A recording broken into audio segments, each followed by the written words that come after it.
மகா கணபதியே நமக. நான் வர்க்கச்சக்கர ஜோதிடர் கிருஷ்ணமூர்த்தி. வணக்கம். நம்ம இன்னைக்கு பார்க்க இருக்கிறது 2024 குரு பயிற்சி பலன்கள்.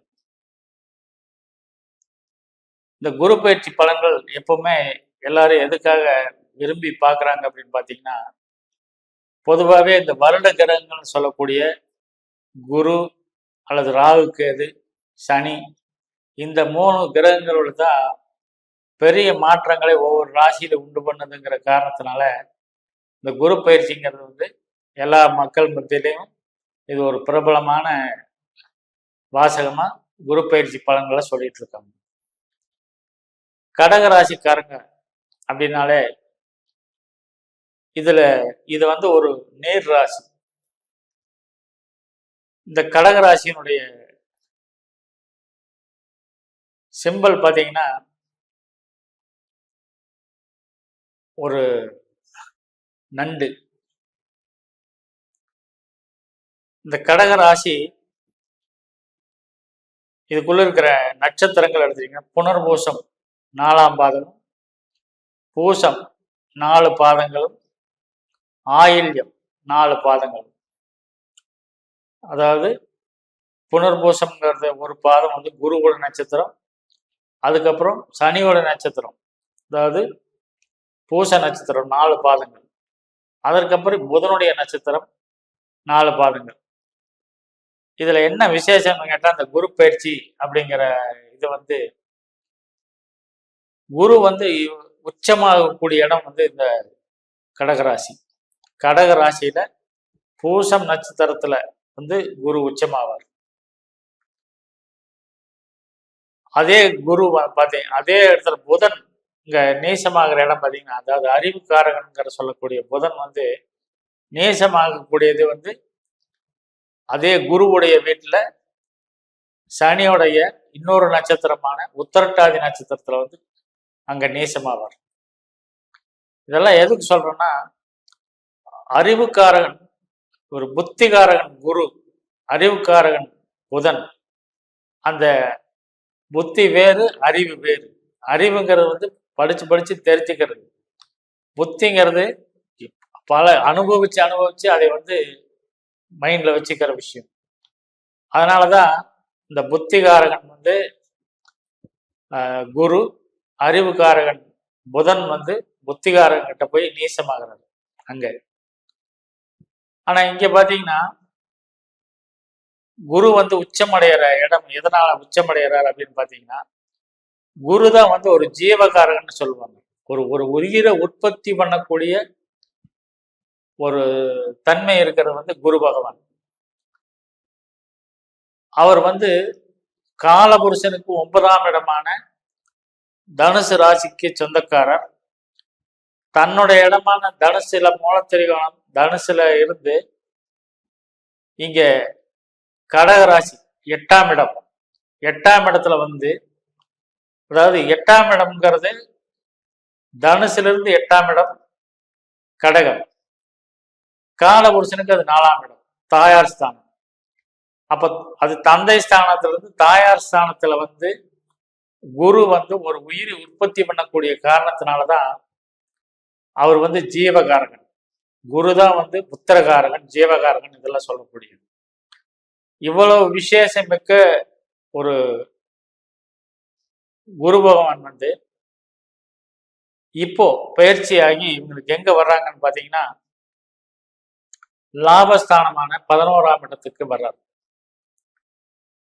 இதுக்கு இடையில சனி பயிற்சியினால பாதிக்கப்பட்டிருக்கிற இந்த கடகராசிக்கு இது ஒரு இதமான ஒரு முன்னேற்றம்.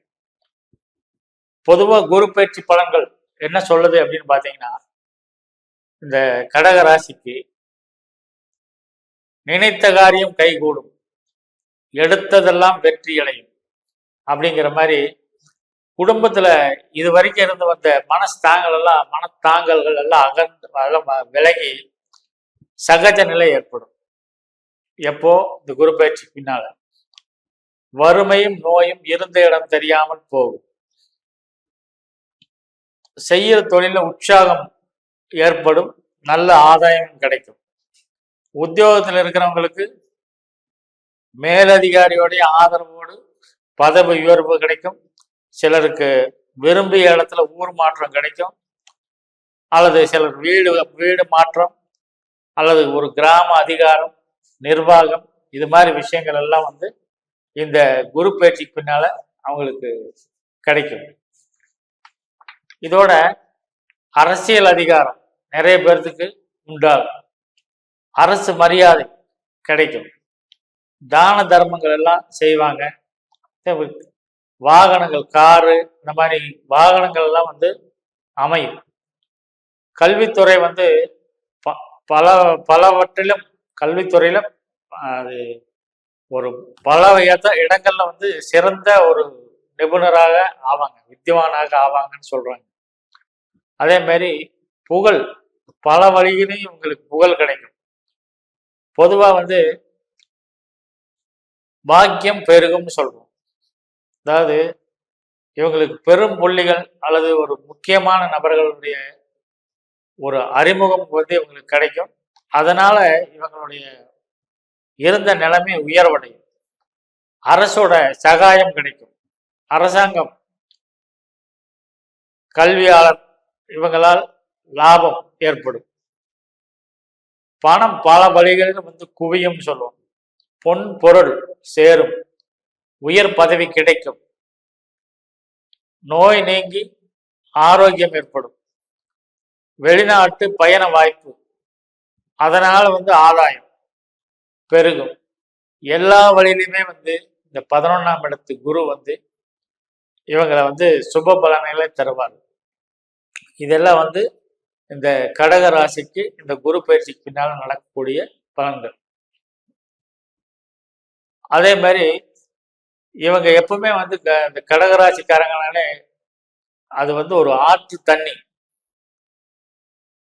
இறக்கம் இருக்கிற பக்கம் போறது. அதே மாதிரி எல்லாத்தையுமே ரொம்ப அன்பா பார்த்துக்கக்கூடியவங்க இந்த கடகராசிக்காரங்க. சில நேரங்கள்ல அந்த அன்பே இவங்களுக்கு பிரச்சனையாக கூட இருக்கலாம்.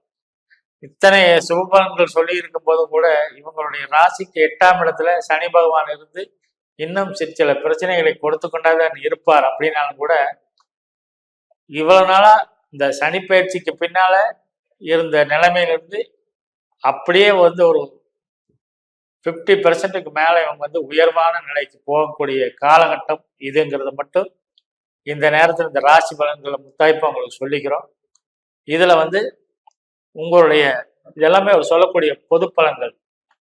இதை தவிர உங்களுடைய ஜாதகத்தில் அமைந்திருக்கின்ற கிரக நிலைகளை பொறுத்தும் நடைபெற்று கொண்டிருக்கின்ற திசா புத்தி அமைப்புகளை பொறுத்தும் இதில் இருக்கிற பலன்கள் வந்து மேலும் மாறுபடும்னு ஒரு சொல்லிட்டு, இந்த வீடியோ பிடிச்சிருந்தா லைக் பண்ணுங்க, உங்கள் ஃப்ரெண்ட்ஸுக்கு ஷேர் பண்ணுங்க. மேலும் எங்களிடம் ஜோதிடம் பார்ப்பதற்காக கீழே வர்ற எங்கள் நம்பருக்கு ஃபோன் பண்ணுங்கன்னு சொல்லி உங்களிடமிருந்து விடைபெற்றுக் கொள்வது வருக சக்கர ஜோதிடர் கிருஷ்ணமூர்த்தி. வணக்கம்.